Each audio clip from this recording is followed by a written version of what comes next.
2007 Mazda 6 with a 4-cylinder engine. I'm replacing the radiator. I just wanted to make a quick video of it. So as you can see, I got the front bumper taken out. So the only screws holding the front bumper is you're gonna have one here, which is a Phillips head. Same for the other side. And here, this is kind of broken. So, and then underneath, you see those 1, 2, 3, and then 4. You're gonna have 8mm bolts right there at the bottom. Then you got a 10mm nut or screw. Same for here, and same for all that side. And then you'll have 2 screws holding the top one. This is a Phillips head that's hooked up right here. So that comes off, so the whole bumper will come off. And then you got your turning side corner light bulb, whatever you want to call that. So you just twist it. This is burnt out. Take that off too. And then you got a connector that's hooked up right here. Right there. So unplug that. Same for here. And then you got your bumper off. Now next step, we're gonna go ahead and disconnect the battery terminals just to be on the safe side.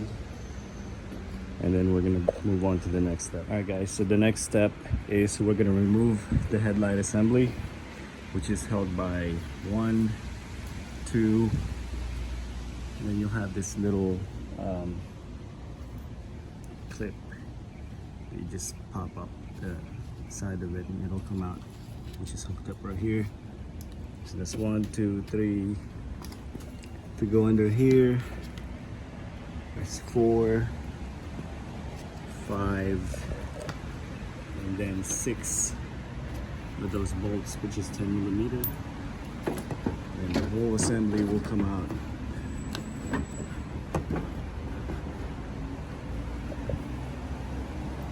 And then you got your wiring harness for the headlight. Go ahead and take that off.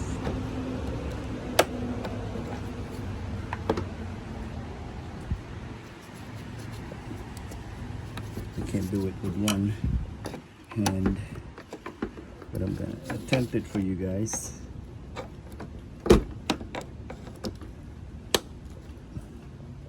So there's a clip that you push in and it'll slide right out.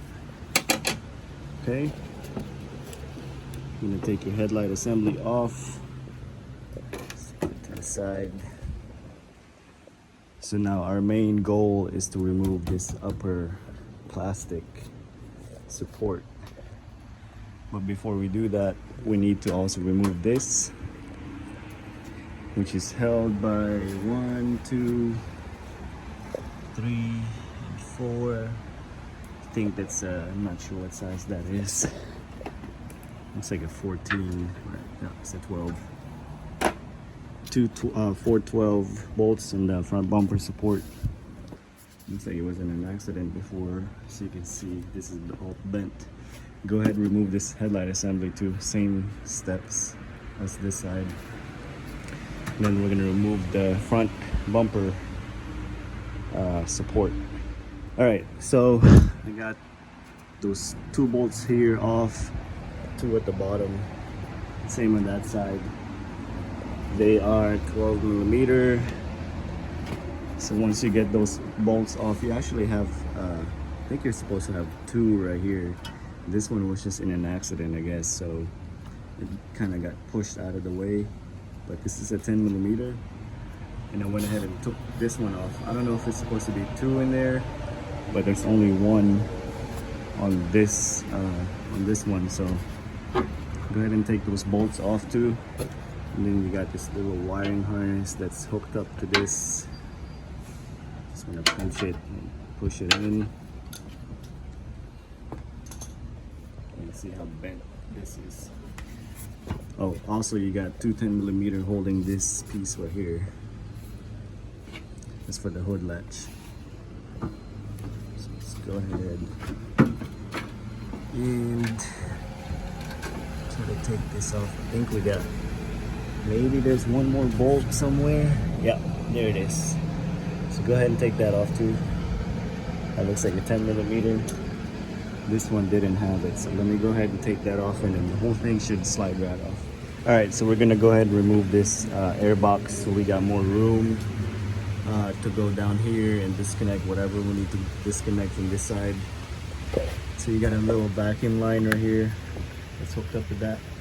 So to disconnect this, you just pinch it right here, and then it'll pull out. And then disconnect your mass airflow sensor connector. Pinch it like that, and it'll come out. And you got a 10mm this piece right here, and then the whole thing will pull out.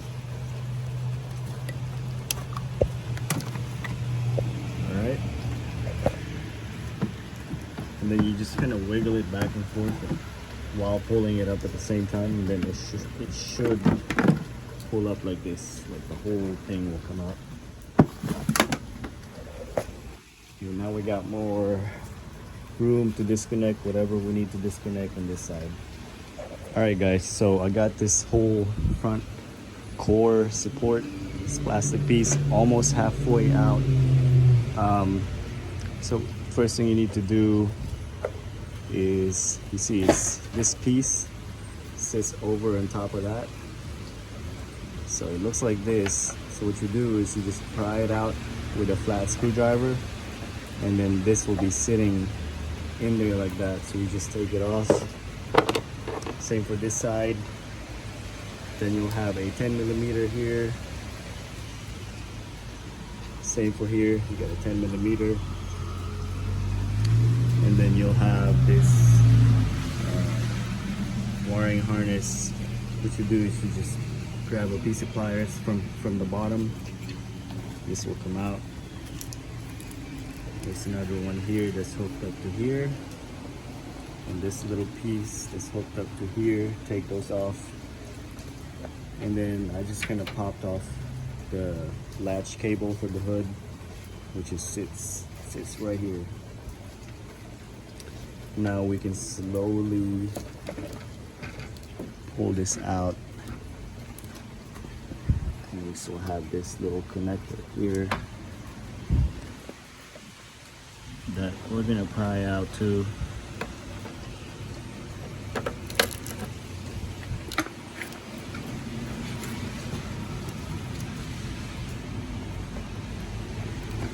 Take this off too. All right, got that out of the way. Something else is still holding it.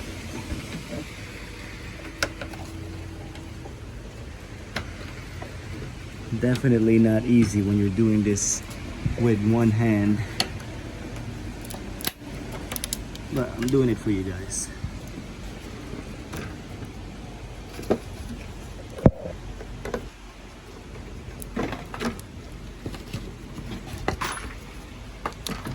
Just gonna get to this side right here.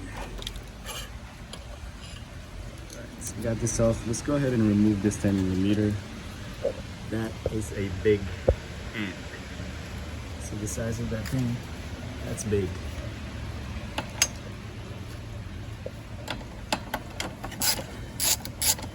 Go ahead and take that cover off so we can disconnect this little piece.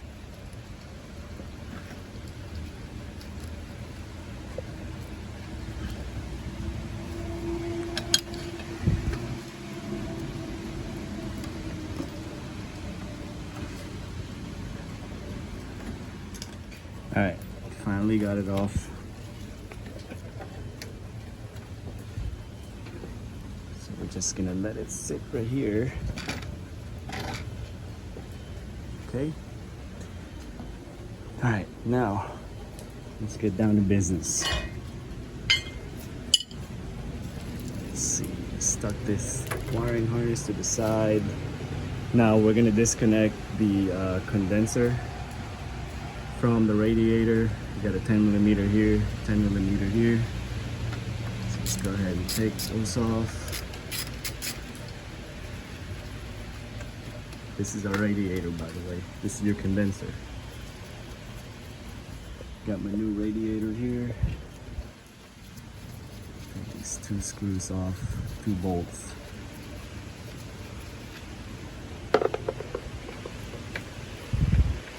Okay, now we're gonna go ahead and let's see what we got here. We're gonna disconnect the fan